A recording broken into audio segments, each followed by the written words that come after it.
आपको याद है, हम प्रकाशित वाक्य तीसरा अध्याय में लौदीकी कलीसिया के बारे में हम सीख रहे हैं।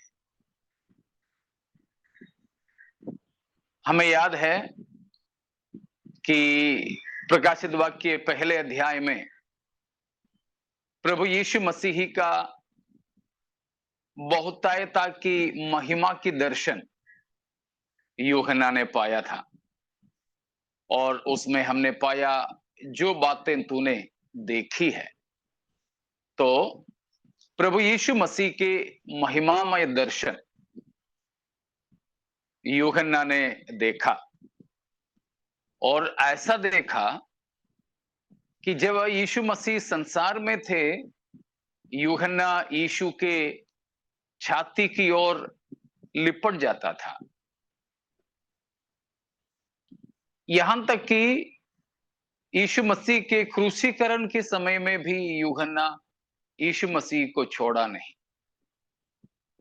प्रभु यीशु के क्रूसीकरण के समय भी अपने साथ रहा एकमात्र चेला यूहन्ना है। बाकी सब यीशु को छोड़कर भाग गए थे, लेकिन यूहन्ना साथ रहा। उतना नजदीक में यीशु के रहने वाला, यीशु मसीह की सबसे संकट के समय यीशु की छाती की ओर लिपटकर प्रभु यीशु मसीह की मन की गुप्त बात को जानने वाला, लेकिन पतमुस के टापू में उसी यीशु को यूहन्ना ने देखा तो वो मुर्दा सा यीशु के कदमों पर गिर पड़ा। कारण हम देख चुके हैं कि यीशु की महिमा उतना ज्यादा बढ़ गया था। प्रभु यीशु मसीह स्वर्ग उठा लिए जाने के बाद यीशु मसीह को जो महिमा पहले था, वो महिमा वापस मिला। जिस महिमा को छोड़कर यीशु मसीह संसार में आया था, उस महिमा को यीशु मसीह ने वापस पाया। वो हम यूहन्ना 17 अध्याय की मसीह की प्रार्थना में भी देखते हैं। उसकी शुरुआती पदों में यीशु मसीह ने कहा कि आपके पास जो मुझे पहले था महिमा, उसी महिमा में मुझे फिर महिमा दे, प्रार्थना कर रहा था। और उसकी आखिरी भाग में भी यीशु मसीह ने उसी प्रकार की प्रार्थना किया। उसका 5वां पद को पहले पढ़ेंगे, यूहन्ना 17 का 5।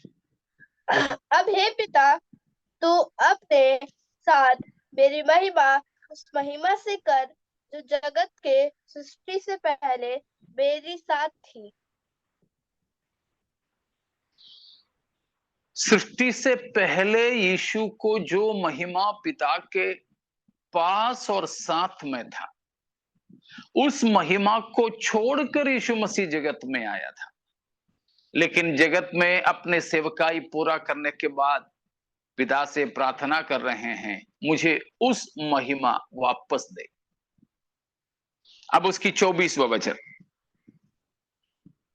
हे पिता, मैं चाहता हूँ कि जिन्हें तूने मुझे दिया है, जहाँ मैं रहूं वहां वे भी तेरे साथ हो, कि वे मेरी उस महिमा को देखे जो तूने मुझे दी है, क्योंकि तूने जगत की उत्पत्ति से पहले मुझसे प्रेम रखा। तो इन दोनों भागों में प्रभु यीशु मसीह ने इसी बात को कहा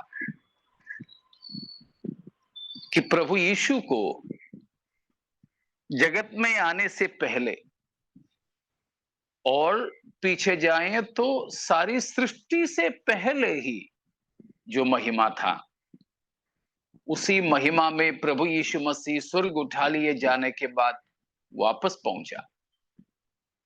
और उस महिमा हमें भी दिखाने के लिए प्रभु यीशु का प्रार्थना है। तो कुल मिलाकर बात यह है कि प्रभु यीशु मसीह स्वर्ग उठा लिए जाने के बाद उस अगम्य महिमा में है जो यीशु को अनादि से था। उस महिमा में यीशु का दर्शन है, यूहन्ना ने प्रकाशित वाक्य पहला अध्याय में पाया। उसके बाद हम देख रहे हैं दूसरा और तीसरा अध्यायों में 7 कलीसियाओं के विषय में प्रभु यीशु मसीह का संदेश। उसमें हम 6 कलीसियाओं के लिए यीशु के संदेशों को देख चुके या पढ़ चुके हैं। अब हम 7वां कलीसिया यानी लवोदिकी कलीसिया के बारे में सीख रहे हैं। कुछ शिक्षा हमने वहां से पाया कि प्रकाशित वाक्य तीसरा अध्याय उसकी 14 से लेकर 22 तक की पदों से हैं हमारे मनन। वहां से हमने पाया कि लवोदिकी कलीसिया के सामने प्रभु यीशु मसीह कैसे अपने आप को प्रस्तुत किया है। पिछले हफ्ता हमने देखा यीशु मसीह की, पिछले हफ्ता मतलब पिछले हफ्ता हमारे क्लास नहीं हो पाया था, उससे पहले वाले हफ्ते में हमने देखा कि यीशु का अलग अलग नाम यानी पहचान के तौर पर वहां बताया गया। जैसे हम लोग भी किसी से पहचान करते हैं तो सबसे पहले पहचान के तौर पर हम उनसे क्या पूछते हैं या हम क्या बताते हैं? नाम नाम अपना, पूछते हैं। हाँ, नाम पूछते हैं। पहली बार मिले, हंसे, नमस्कार बोले, हाथ मिलाए, और कुछ लोग कहेंगे मेरा नाम वर्गीस है, आप? नहीं तो पूछेंगे आपका नाम, और वो अपना नाम बताने के बाद में पूछने के पहले ही हम बताते हैं मेरा नाम ये है। तो नाम पूछते या बताते हुए हैं एक व्यक्ति का परिचय शुरू होता है। प्रभु यीशु मसीह भी 7 कलीसिया के साथ अपना नाम बताते हुए, अलग अलग पहचान देते हुए प्रभु अपने आप को प्रस्तुत कर रहे थे। तो लवोदिकी कलीसिया के साथ यीशु मसीह ने अपना परिचय कैसे दिया, याद होंगे आपको, 2 हफ्ता हो गया तो भी।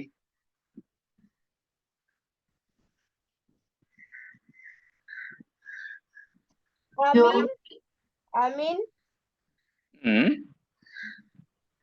विश्वास योग्य और सच्चा गवाह और कुछ और सारी सृष्टि का मूल कारण। मूल कारण। तो यीशु मसीह अपना परिचय दिया।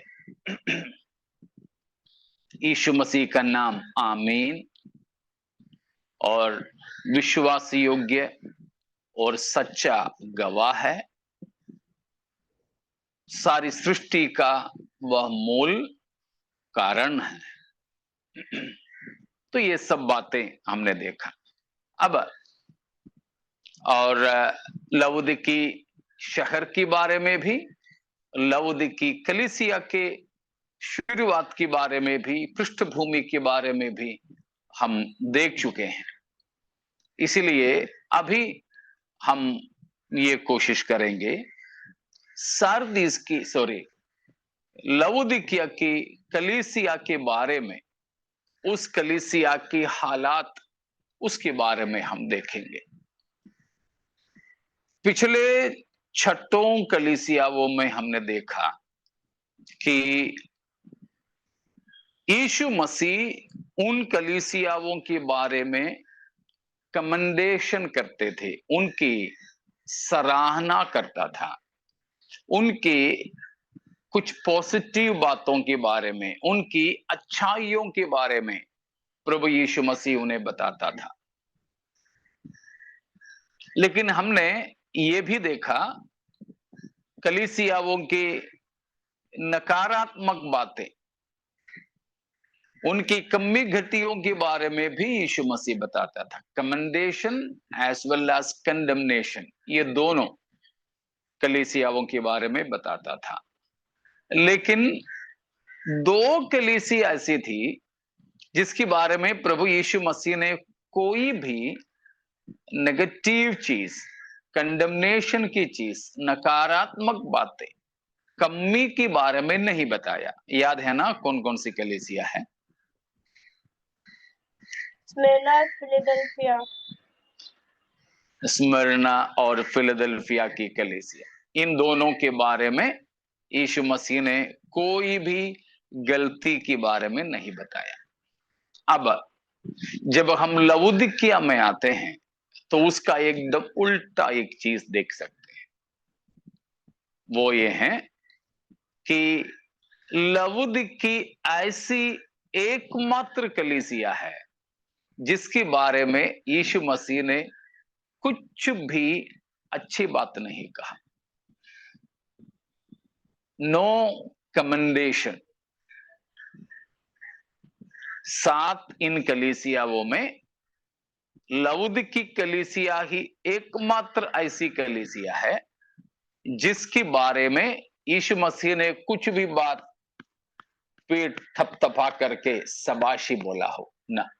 कोई भी शाबाशी की बात नहीं है, कोई भी सकारात्मक बात नहीं है, बधाई की बात नहीं है, और अच्छी बात करके उनको किसी बात के लिए नहीं सराहा। वो ऐसा एकमात्र कलीसिया है लवोदिकी कलीसिया। लेकिन हम जब देखते हैं कि जैसे इफिसुस की कलीसिया के बारे में यीशु मसीह ने बोला कि पहला सा प्रेम नहीं, वो चीज इनको नहीं बताया। परगमुस की कलीसिया की तरह कोई गलत शिक्षा के बारे में भी लवोदिकिया के बारे में नहीं बताया। और तियाथीरा की कलीसिया की तरह कोई अशुद्धता, अनैतिकता की बातें भी मसीह ने तो नहीं कहा। सारदीस की कलीसिया की तरह अथमुआ, आधा मरा स्थिति, अथमुआ स्थिति का भी कोई शिकायत मसीह ने नहीं किया। कोई पॉजिटिव चीज तो नहीं बोला, कोई अच्छी बातें तो नहीं कहा मसीह ने। लेकिन इफिसुस, परगमुस, तियाथीरा और सारदीस की तरह उन कलीसियाओं में पाए गए प्रेम की कमी, गलत शिक्षा, अनैतिकता और अथमुवापन, आधा मरा स्थिति, ये कुछ भी लवोदिकी कलीसिया पर यीशु मसीह ने आरोप के तौर पर नहीं बताया।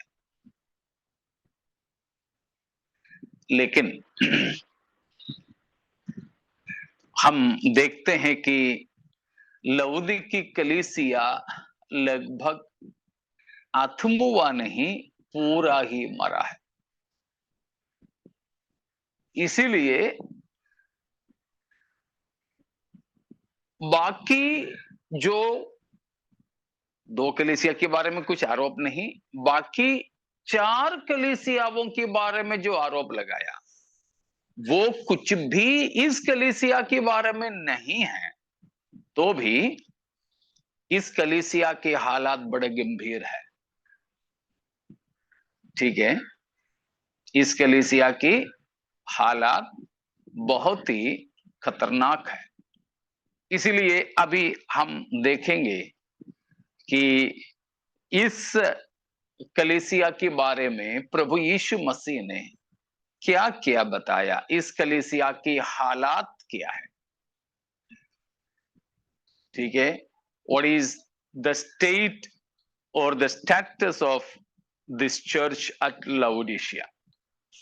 लवोदिकी कलीसिया के हालात क्या है, ये हम देखने की कोशिश करते हैं। ठीक है।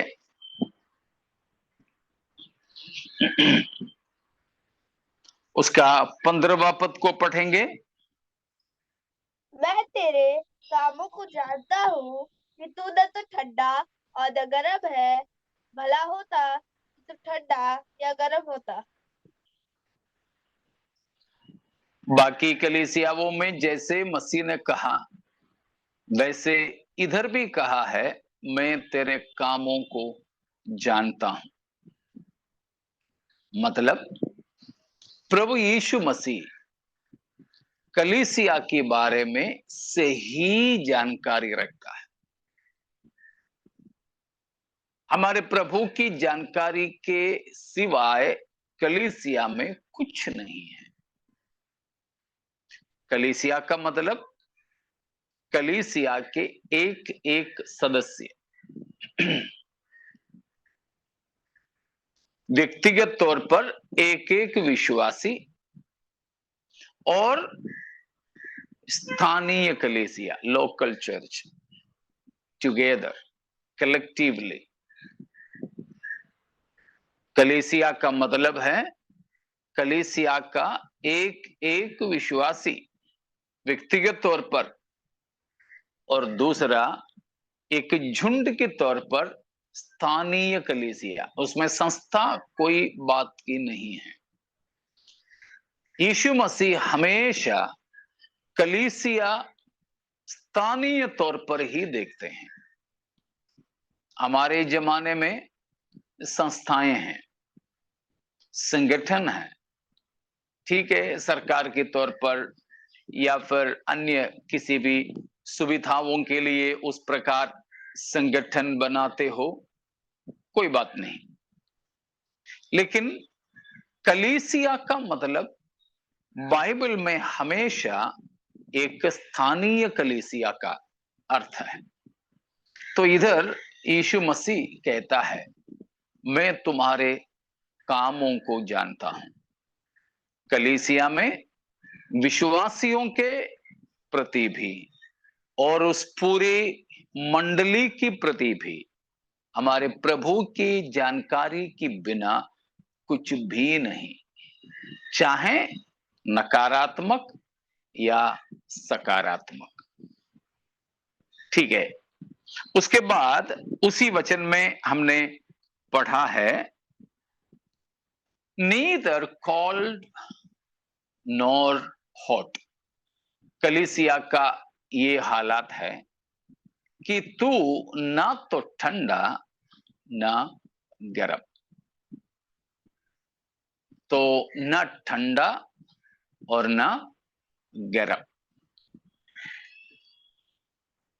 उसके अलावा फिर क्या है? ठंडा भी गर्म भी नहीं। तो वहां पर बताया क्या हालात में है कलीसिया? गुनगुना, गुनगुनापन, ल्यूकवार्म, ल्यूकवार्म, गुनगुना।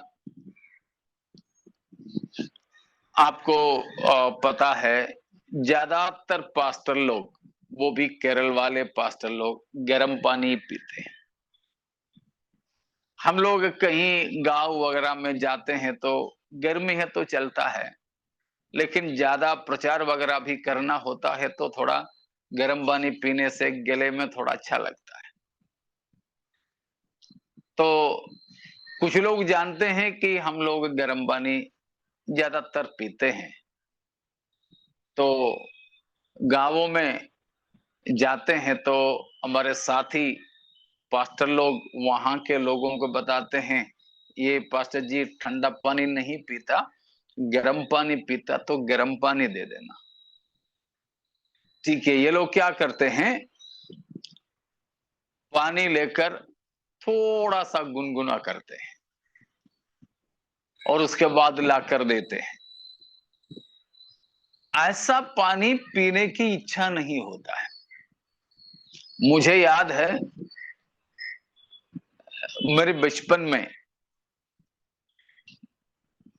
बीमार वगैरह होता था, उस समय दवा वगैरह खाते थे हम लोग, तो ज्यादातर बीमारियों के लिए पेट साफ कराते थे। तो पेट साफ करने के लिए डॉक्टर लोग बोलते थे गुनगुना पानी पिला देना, ना ठंडा ना गर्म। तो गुनगुना पानी पी लें तो ज्यादातर पेट साफ हो जाता है। उल्टी दस्त वो पानी पीने से ही होने लग जाता है। तो गुनगुनापन का यही हालात है, यही मतलब है। क्या है? मुंह में डालने से, पेट में जाने से उल्टी होने का, उल्टी कराने का एक अवस्था। तो लौदीकी कलीसिया के क्या हालात थी? गुनगुनापन स्थिति, मतलब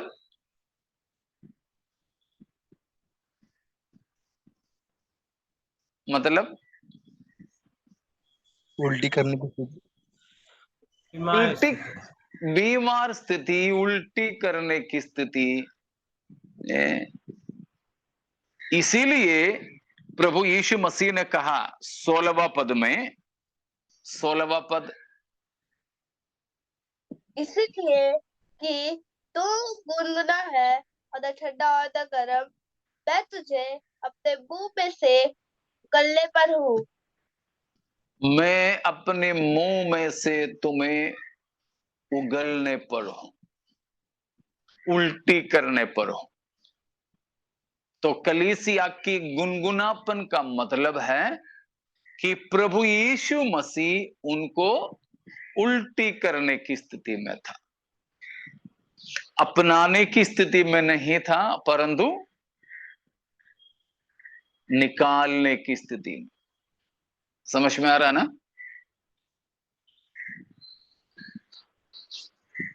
तो प्रभु यीशु मसीह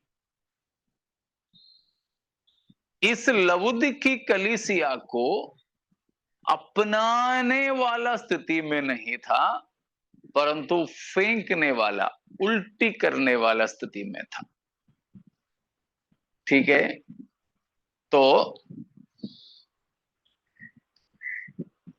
प्रभु यीशु इस कलीसिया से यही कहा है। इस कलीसिया की हालात बड़े घृणित अवस्था में थी। उल्टी हम कब करते हैं? जब हम पसंद नहीं करते हैं, कोई गंदी चीज है, कोई गंदगी की बात होते हैं, तभी उल्टी होता है। तो प्रभु यीशु मसीह को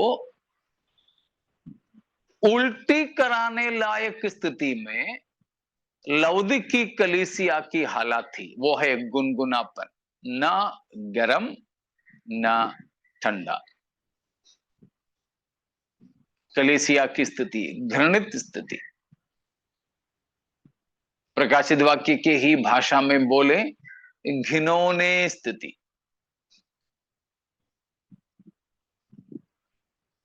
घिनौने स्थिति।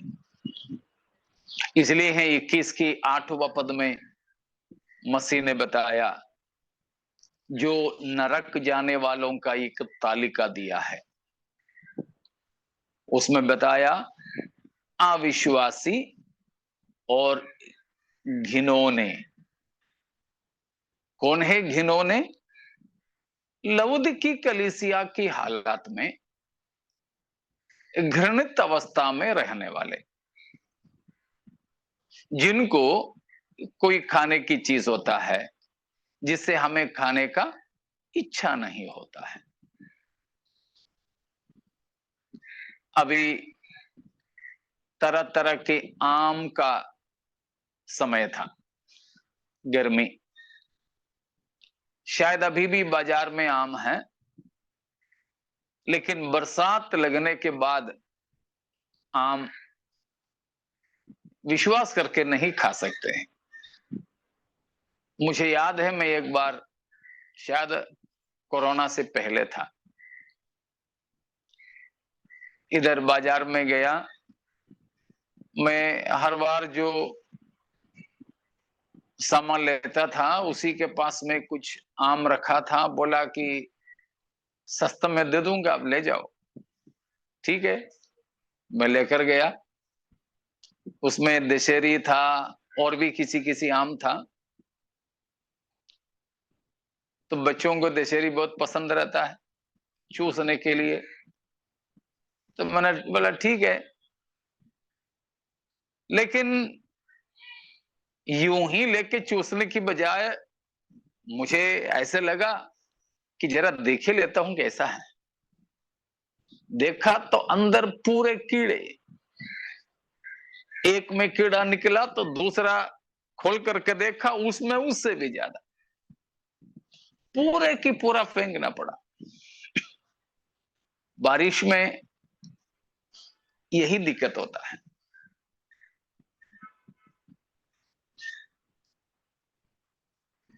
एक बार ऐसे ही मुझे सीताफल भी मिला, बहुत बड़ा बड़ा, अच्छा अच्छा, बढ़िया बढ़िया। आए, पकने के बाद देखा तो सीताफल की वही रंग में बड़ा अंग्रेजी कीड़े, गोरे गोरे। ये देखने के बाद हमको घृणा आता है, खाए नहीं तो भी उल्टी आता है, फेंकने को होता है। यही हालात है गुनगुनापन। तो लवुद की कलीसिया के हालात प्रभु की जानकारी के बिना कोई भी बात उस कलीसिया में नहीं था। मैं तुम्हारे कामों को जानता हूं। दूसरी बात, तुम ना तो गर्म ना तो ठंडा। गर्म का मतलब है कि बिल्कुल उबलने की स्थिति, बॉइलिंग स्टेट। प्रभु की प्रेम से, प्रभु के पहचान से, परमेश्वर की सेवा के लिए अंदर ही अंदर बॉइलिंग। पानी हम उबालते हैं ना, उबलकर जब पानी उबलता है तो नीचे से, बर्तन की नीचे से बुलबुले आते हैं, और ढक्कन भी रखता है तो वो ढक्कन को भी उस उबाल की भाप की शक्ति से निकाल देते हैं। कुकर के अंदर भी है तो वो उबल जाता है तो सीटी मारता है। वो है गर्माहट की स्थिति। परमेश्वर प्रभु हमसे चाहते हैं कि हम कैसे रहें? प्रभु के लिए आवेशी गरम। बिल्कुल, प्रभु के लिए हम गरम गरम रहें, प्रभु चाहते हैं। और ठंडापन की, कोल्ड स्थिति का मतलब है ए फ्रीजिंग पॉइंट, बिल्कुल जम जाने वाला ठंडक। तो ये दोनों नहीं है, कलीसिया से बताते हैं तुम ये दोनों स्थिति में नहीं है, परंतु गुनगुनापन, घृणित स्थिति में है, लूकवार्म कंडीशन। सो प्रभु उस कलीसिया के बारे में बता रहे हैं। ठीक है, लूकवार्म,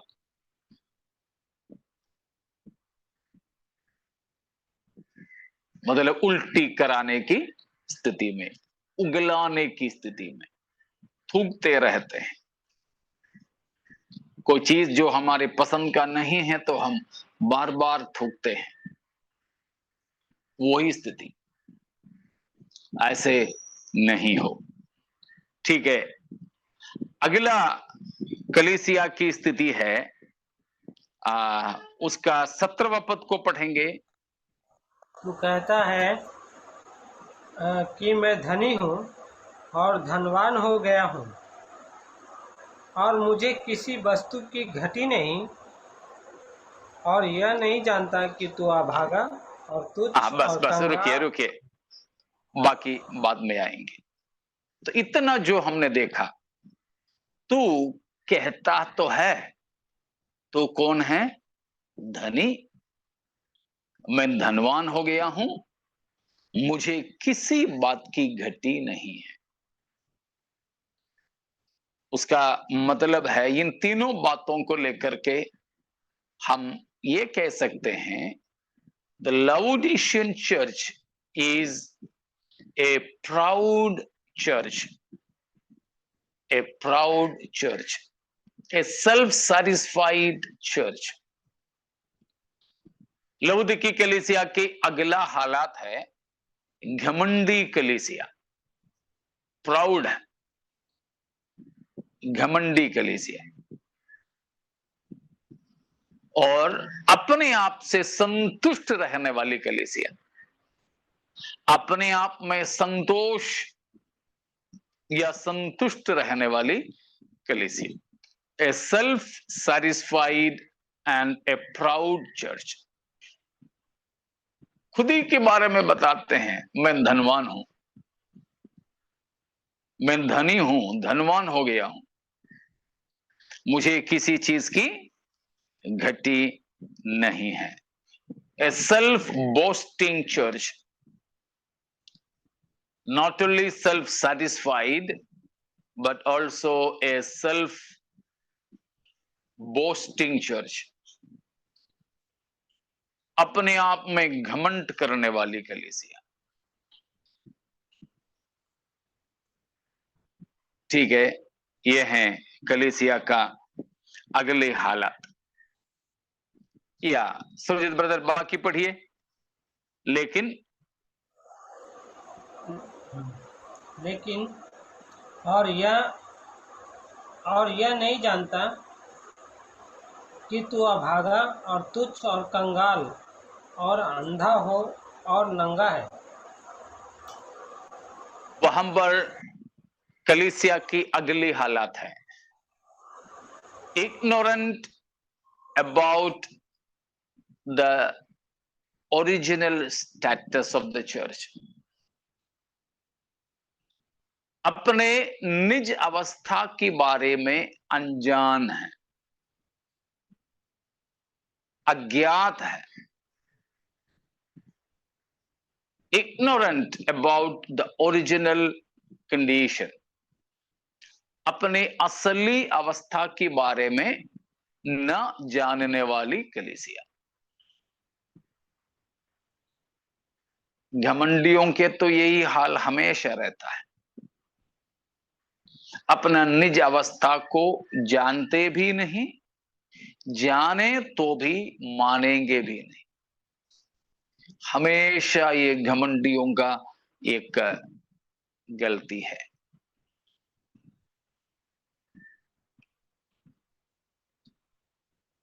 अपने आप के बारे में बहुत ऊंचा सोचते हैं।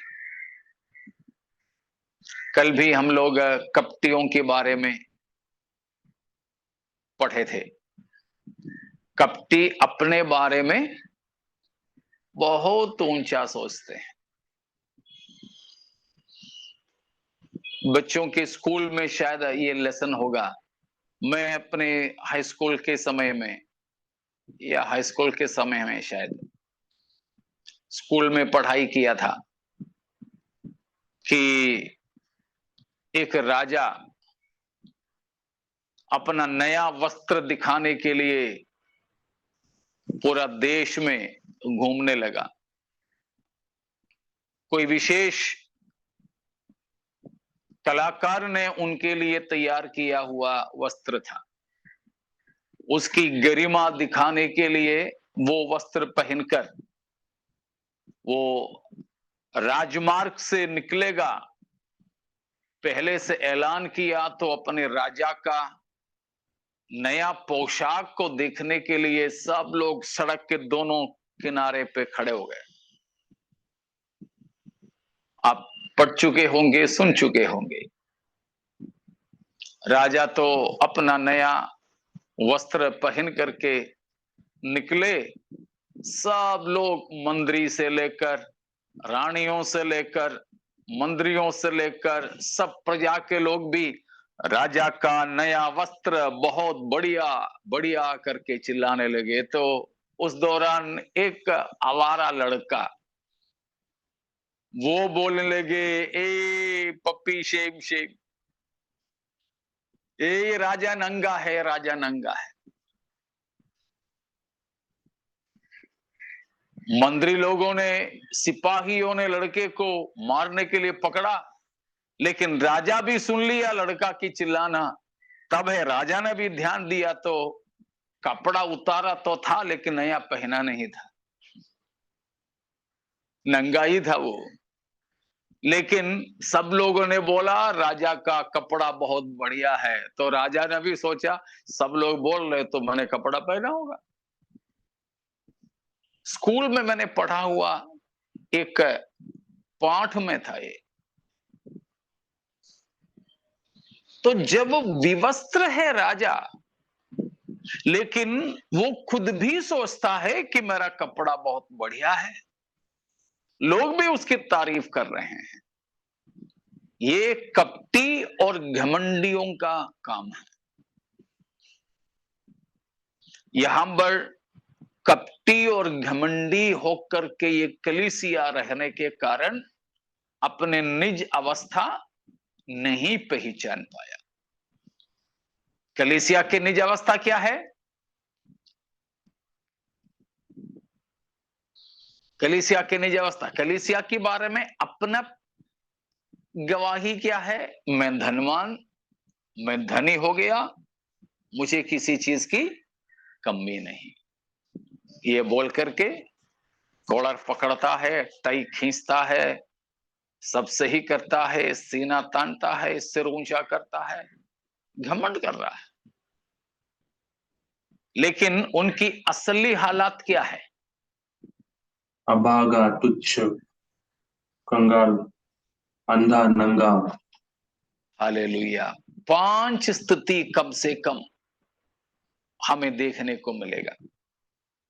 हाँ, पहला क्या है? अभागा, अभागा। दूसरा तुच्छ, तुच्छ है।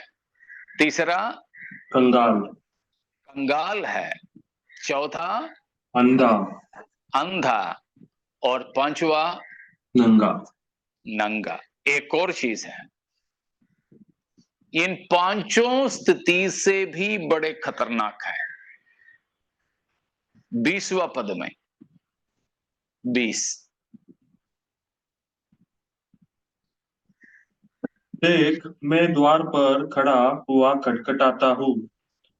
यदि कोई मेरा शब्द सुनकर द्वार खोलेगा तो मैं उसके पास भीतर आकर उसके साथ भोजन करूंगा और वह मेरे साथ। कलीसिया के सबसे खतरनाक स्थिति इस 20वां पद में है। क्या है? प्रभु द्वार पर खड़ा है। कलीसिया में प्रभु नहीं है। हाँ, वही क्राइस्टलेस चर्च, मसीह रहित कलीसिया सबसे बड़े खतरनाक है। कलीसिया का ये मसीह रहित कलीसिया।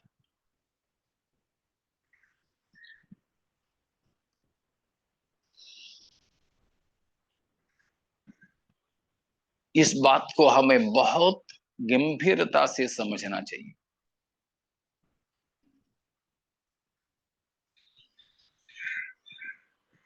तो इतनी बातें इस कलीसिया के बारे में हम जाने। एक और बार मैं बताता हूं। पहला, मैं तुम्हारे कामों को जानता हूं। मतलब प्रभु के बिना जानकारी का कुछ भी कलीसिया में नहीं है। पास्टर विश्वासियों से छुपा सकता है, विश्वासी पास्टर से छुपा सकते हैं, एक दूसरे से कई बातें छुपा कर रख सकते हैं, लेकिन हमारे सब बातें, सब गुप्त बातें भी हमारे प्रभु जानते हैं। उसकी दृष्टि में किसी भी सृष्टि छुपा नहीं है। इब्रानियों 4 का 12वां 13वां वचन को पढ़ लीजिए, 4 का 13 वचन। सृष्टि की कोई वस्तु उससे छिपी नहीं है, वरन जिससे हमें काम है उसकी आंखों के सामने सब वस्तुएं खुली और प्रकट है। सृष्टि की किसी भी वस्तु हमारे परमेश्वर से, परमेश्वर की नजर से छिपी नहीं है, परंतु उस परमेश्वर के सामने सब कुछ खुली है, प्रकट है, खुली है और प्रकट है। हम छुपा भी नहीं सकते हमारे प्रभु से कुछ, क्योंकि वो अंधियारा में जो बातें हैं उन बातों को भी प्रकाश में लाएंगे, और जो मन की अभिप्राय तक प्रभु प्रकट करेंगे। पहला कुरिन्थियों 3 का 4 को पढ़ लीजिए।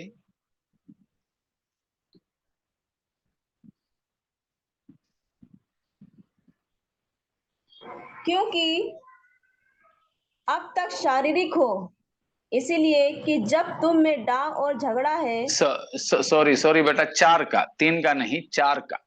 4 का 3। हाँ, 4 का 4 पढ़ लो तो चलेगा।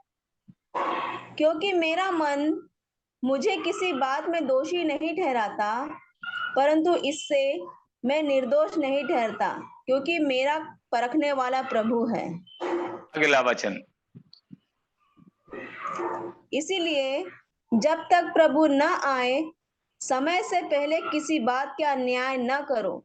वही अंधकार की छिपी बातें ज्योति में दिखाएगा और मनों के अभिप्रायों को प्रकट करेगा। तब परमेश्वर की ओर से हर एक की प्रशंसा होगी।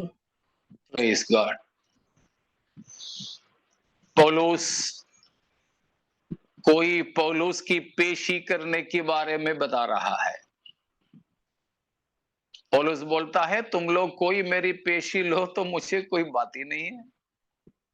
किसी भी कचहरी में भी मेरा पेशी ले लो, मैं वहां से भी निकलूंगा बाहर, और मेरा विवेक भी मुझे दोषी नहीं ठहराता है।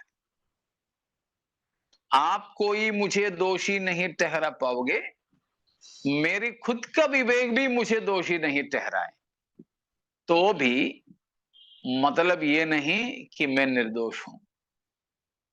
समझ रहे हो ना?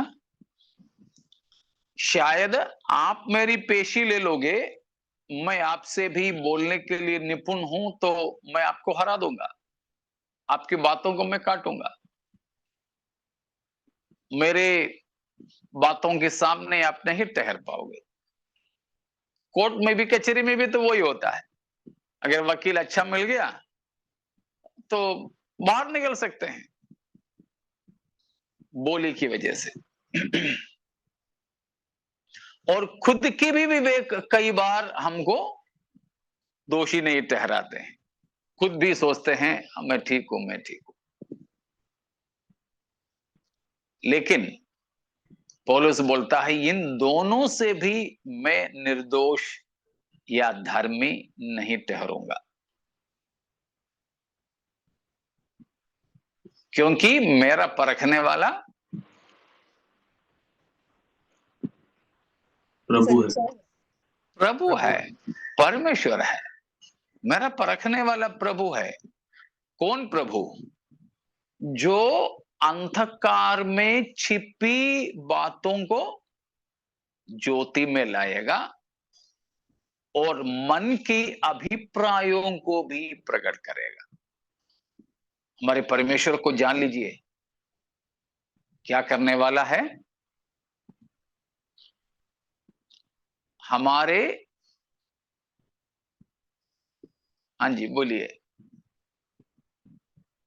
मन की अंधकार की बातों को ज्योति में लाएगा और मन के अभिप्राय को भी प्रकट करेगा। अंधकार में छिपी बातें मतलब हमने किया है लेकिन बड़े गुप्त में,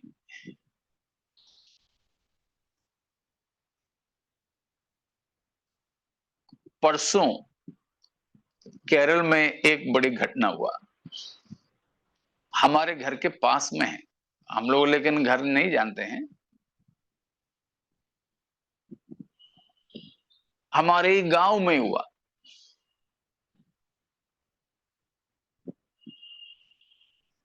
सत्ताईस साल पहले लापता हुई एक लड़की अब जाकर पकड़ी गई। 1990 में उसने एक हत्या की थी, शायद तब वो 18 साल की कुछ थी, एक लड़की। जो वो 24 साल की थी, उस समय उसकी सुनवाई हुई आजीवन कारावास। कचहरी में आजीवन कारावास का सुनवाई होते होते वो लापता हो गई। 27 साल बीत गए, पता नहीं कहां क्या कुछ। वो फिर कहीं कहीं गई, शादी किया, 2 बच्चे हैं, उनको विदेश में भेज करके पढ़ाया, नौकरी कर रही हैं, सब कुछ है। परसों पुलिस वाले जाकर के उसको अरेस्ट कर लिया, 27 सालों के बाद। उसके पति और बच्चों को भी नहीं मालूम ये ऐसी एक अपराधी है, खूनी व्यक्ति है। जब हमारे पुलिस के सामने भी इतने लंबे अरसों के बाद गुप्त बातों को पकड़ने की क्षमता रखते हो, हमारे महान ईश्वर परमेश्वर हमारे जीवन में घटने के बाद छुपा कर रखी हुई कितने भी अंधकार में रहने वाली बातें हो, उसे भी प्रकट करने के लिए सक्षम है। न्याय के समय में प्रभु वो करेंगे। और मन की अभिप्राय कामों में नहीं बदला, बातों में नहीं बदली, हमारी मन ही मन में, शायद हम खुद को नहीं पता, लेकिन वो हद तक प्रभु क्या करेंगे? प्रकट करेंगे। वो प्रभु लवोदिकी कलीसिया से बताते हैं, पहली बात, मैं तुम्हारे कामों को, मैं तेरे कामों को जानता हूं। मतलब कुछ भी हमारे परमेश्वर से छिपा नहीं है। दूसरी बात, ना तो ठंडा ना तो गर्म, मतलब परमेश्वर की प्रेम से तो भरा और उबलने वाला नहीं है। ठीक है। और तीसरा हमने देखा तो गुनगुना है, मतलब उल्टी किए जाने वाला, घृणित स्थिति में, घिनौने हालात में है। चौथा हालात हमने देखा कि कलीसिया घमंडी है, पाखंडी है और अपने आप में संतुष्ट है, लेकिन वो झूठी संतुष्टि है, a false self satisfaction and self boasting। पांचवा, अपने निज स्थिति को नहीं जानते हैं, अपने असली अवस्था को नहीं जानते हैं।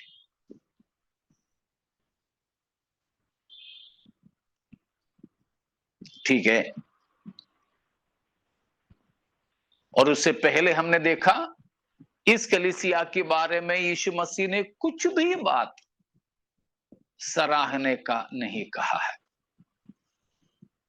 नथिंग पॉजिटिव, कुछ भी नहीं है। ये 5 या 6 बातों के बाद हम अगला 6 बात को देखा, कलीसिया की असली हाल क्या है। उसमें हमने देखा कलीसिया है अभागा, तुच्छ, कंगाल, अंधा, नंगा और सबसे खतरनाक स्थिति मसीह रहित है। यीशु मसीह कलीसिया के बाहर है। यीशु मसीह कलीसिया के बाहर है। मसीह की स्थिति, मसीह क्या करते हैं? 1 का 13वां वचन एक और बार पढ़ेंगे। 1 का 13, प्रकाशित वाक्य 1 का 13। और उन दीवटों के बीच में मनुष्य के पुत्र सदृश एक पुरुष को देखा, जो पांव तक का वस्त्र पहने और छाती पर सोने का पटुका बांधे हुए था। प्रभु यीशु मसीह को यूहन्ना ने देखा। कहां है यीशु मसीह? यीशु मसीह का स्थान किधर है? दीवटों के बीच। 7 दीवटों के बीच। दीवट का मतलब भूले नहीं होंगे ना? कलीसिया। उसका मतलब यीशु मसीह कहां है? कलीसिया के बीच। कलीसिया के बीच में। लेकिन लउदीकी कलीसिया में जब आया तो यीशु मसीह किधर है? कलीसिया के बाहर। कलीसिया के बाहर है। This church is A senseless church. पहचान के बगैर रहने वाली एक कलीसिया। यीशु मसीह उनके बीच में नहीं है करके उन्हें मालूम है? नहीं मालूम। यीशु मसीह कब बाहर निकला इनको पता है? नहीं पता। क्यों निकल गया पता है? नहीं पता। देखा, अभी भी वे सोच रहे हैं कि उनके बीच में कौन है? यीशु मसीह है। कलीसिया की सबसे खतरनाक स्थिति यह है, यीशु मसीह कलीसिया के बीच में नहीं होना। और उससे भी खतरनाक स्थिति है कि यीशु मसीह की अनुपस्थिति को कलीसिया नहीं पहचानना। समझ में आ रहा ना? कलीसिया के सबसे बड़े खतरा, उसका 2 पहलू है। अभी मैंने जो बोला, पहला मसीह रहित कलीसिया, दूसरा यीशु की अनुपस्थिति को न पहचानने वाली कलीसिया। ठीक है, यीशु मसीह कलीसिया से चला गया, लेकिन वो पहचान तो ले।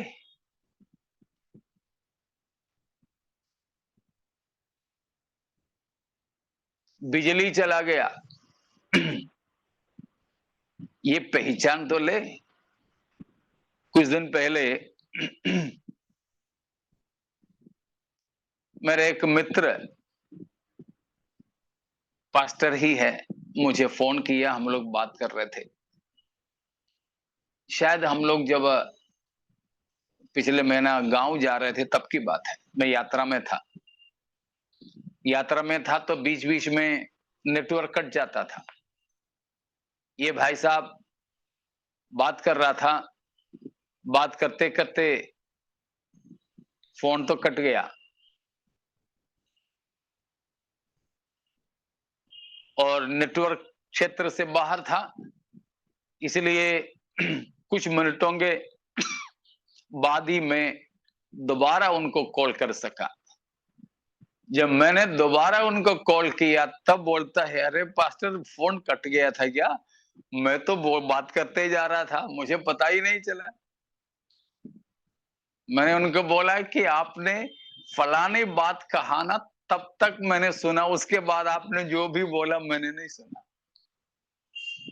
देखो वो बात करते जा रहा है लेकिन पता नहीं कि फोन कट गया।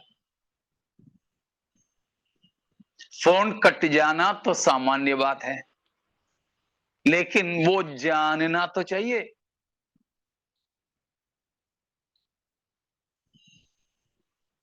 कुछ लोग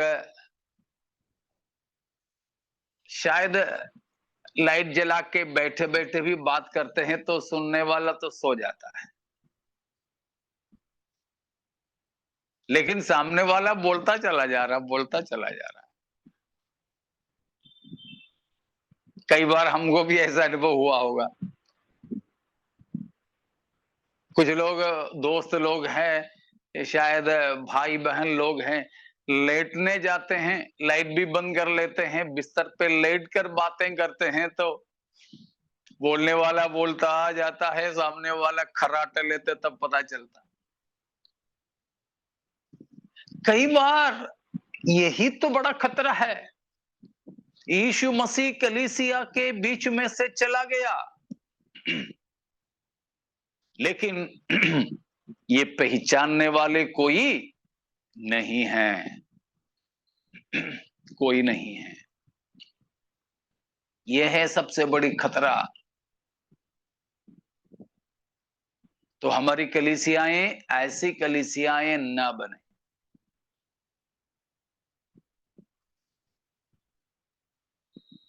तो लवोदिकी कलीसिया की ये हालात कभी भी हमारे किसी के जीवन में नहीं होना चाहिए, बिल्कुल भी नहीं होना चाहिए।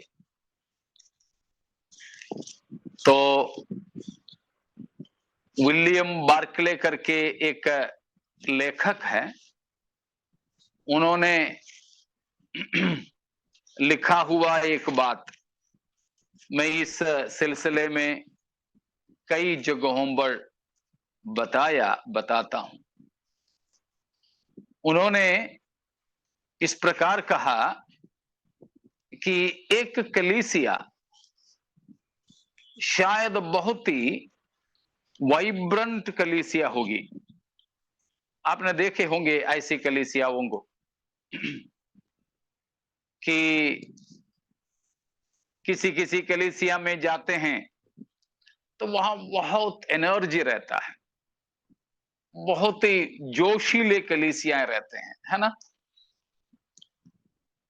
बहुत जोशीले हैं। अगर सब प्रकार की बाजे, अच्छा माइक सेट, अच्छा हॉल वगैरह भी होते हैं तो बहुत अच्छा लगता है अपन को।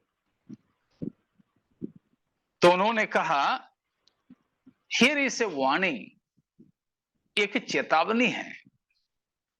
ए church crowded with people and hive of energy may not necessarily be a real church. William Barclay नाम का कमेंडेटर ने, लेखक ने बताया हुआ बात है। उनका पुस्तक मैंने पढ़ा तो मेरा हृदय को काफी इस सिलसिले में छुआ। उन्होंने कहा आप एक कलीसिया को देखते हो जहां बहुत लोग आते हैं और बहुत ही एक विशेष शक्तिशाली प्रभावशाली कलीसिया है, बड़ी एनर्जेटिक है। और उसके बाद उन्होंने कहा it is possible for a church to be crowded because its people come to be entertained instead of instruction. उस कलीसिया में इतने सारी भीड़ आने का हो सकता है यह कारण कि लोग शिक्षा पाने के लिए नहीं आते हैं, मनोरंजन के लिए आते हैं। कलीसिया में किस लिए नहीं आ रहे हैं? शिक्षा पाने के लिए, सीखने के लिए नहीं आ रहे हैं। हाँ, मैंने पिछले संडे अपने चर्च में बोला था ना कि कई ऐसी कलीसियाओं में जाना लोग पसंद नहीं करते हैं जहां हमें शिक्षा मिलता है, जहां हमें शिक्षा मिलता है, लेकिन वहां उन्हें एंटरटेनमेंट मिल जाए,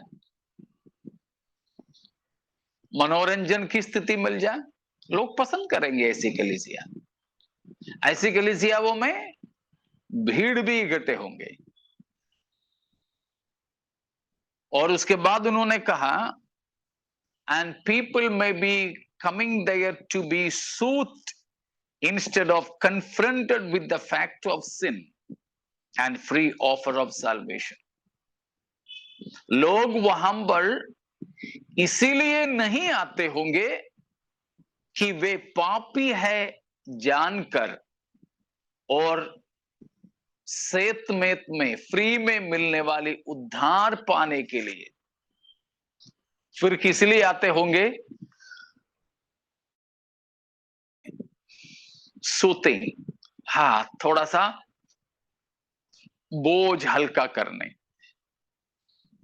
वहां आते हैं, बड़ा एसी हॉल में बैठ जाते हैं, बहुत बढ़िया गाने सुनते हैं और मोटिवेशनल प्रीचिंग सुनते हैं, तो उनको अच्छा लगता है। एक पूरा सप्ताह का थकान दूर हो जाता है और कुछ अच्छे अच्छे गाने गाते हैं, नाचते हैं, गाते हैं, तो शरीर भी, मन भी थोड़ा हल्का हो जाता है। तो थोड़ा हल्का होने के लिए लोग आते हैं, लेकिन किस लिए नहीं आते हैं? उनका पाप के बारे में जानने और उद्धार को प्राप्त करने और उद्धार में बढ़ने के लिए नहीं आते हैं, नहीं आते। ठीक है ना? मनोरंजन के लिए आते हैं लोग और थोड़ा सा हल्का होने के लिए आते हैं और बहुत बढ़िया एक प्रचार सुन करके हिम्मत पाने के लिए आते हैं, ताकि एक सप्ताह और नौकरी कर सकें, दौड़ लगा सकें, बस। लेकिन कलीसिया में किस लिए आना चाहिए? प्रभु की वचन की शिक्षा पाने, अपने जीवन की पापों के बारे में जानने और यीशु मसीह की क्रूस के द्वारा मिलने वाले सेत में की उद्धार को प्राप्त करने के लिए। लेकिन कई कलीसियाओं में इन बातों का कोई मायना ही नहीं है।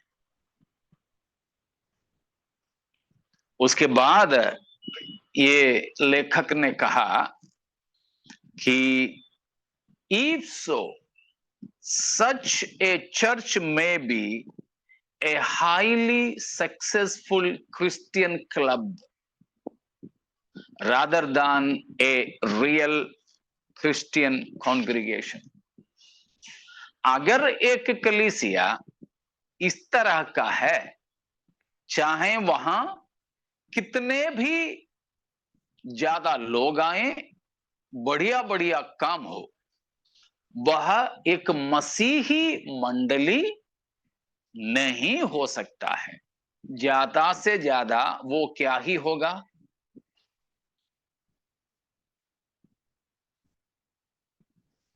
क्लब। हाँ, ए सक्सेसफुल क्रिश्चियन क्लब,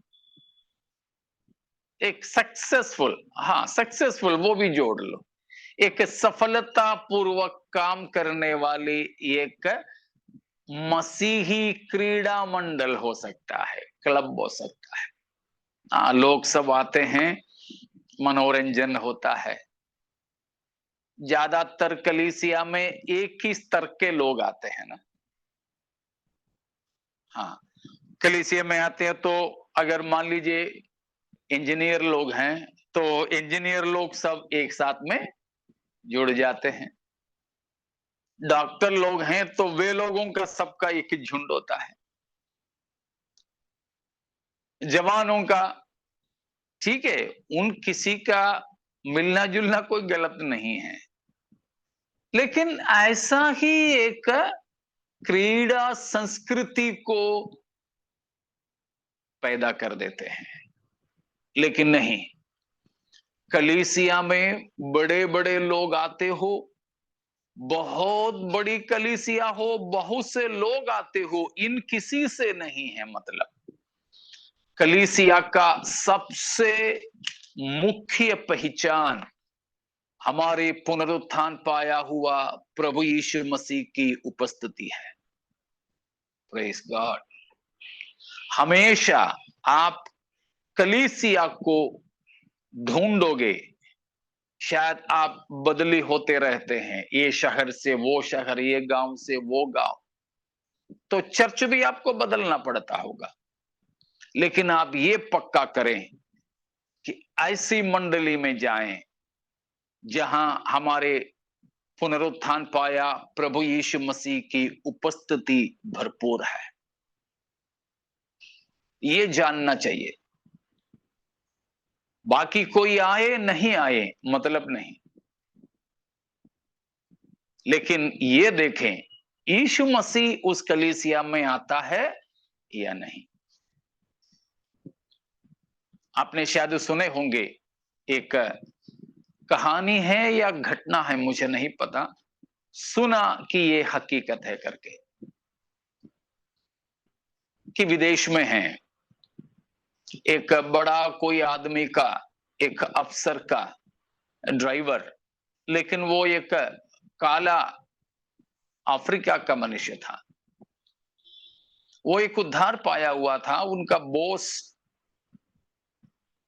उनकी ऑफिस का काम के लिए गया तो ये ड्राइवर भी साथ में तो जाना पड़ा।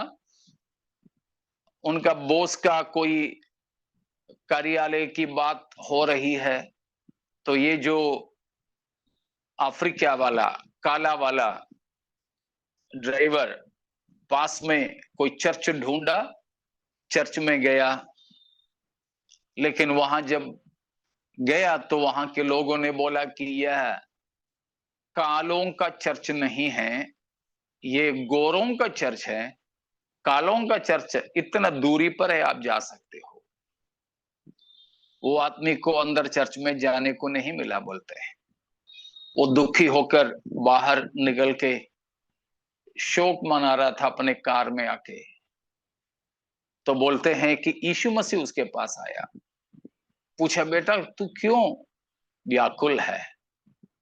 तो बोला कि मैं इस चर्च में गया, लेकिन उन लोगों ने ऐसे करके मुझे बाहर कर दिया। तो यीशु मसीह उसको बोलते हैं कि उसमें तो दुखी क्यों हो? न जाने कितने साल पहले उन लोगों ने मुझे भी इसी तरह बाहर निकाला था। तो मुझे बाहर निकाला तो तुमको बाहर निकालना ये तो कोई बड़ी बात है क्या? दुखी मत हो। यही हाल है आजकल मंडलियों का। कौन नहीं है? यीशु मसीह नहीं है। तो मसीह रहित एक कलीसिया और उस मसीह की अनुपस्थिति को न पहचानने वाली एक मंडली, हमारे साथ ऐसा न होने पाए, इसमें से हम सीख पाते हुए आने वाले दिनों में मसीह के साथ संगति रखते हुए प्रभु की आगमन की बाट जोहकर पवित्र जीवन बिता सकें। बाकी अगली बात हम सीखेंगे यदि प्रभु की आगमन में देरी हो तो। तब तक के लिए मैं विदा लेना चाहूंगा। आप किसी को अगर इन्हीं विषयों में कोई शक भी हो तो अगले हफ्ता से पहले आप पूछ लीजिएगा कि अगले हफ्ता हम उन बातों को मनन करेंगे। प्रभु इन वचनों के द्वारा हम सबको आशीषित करें। Praise God. आइए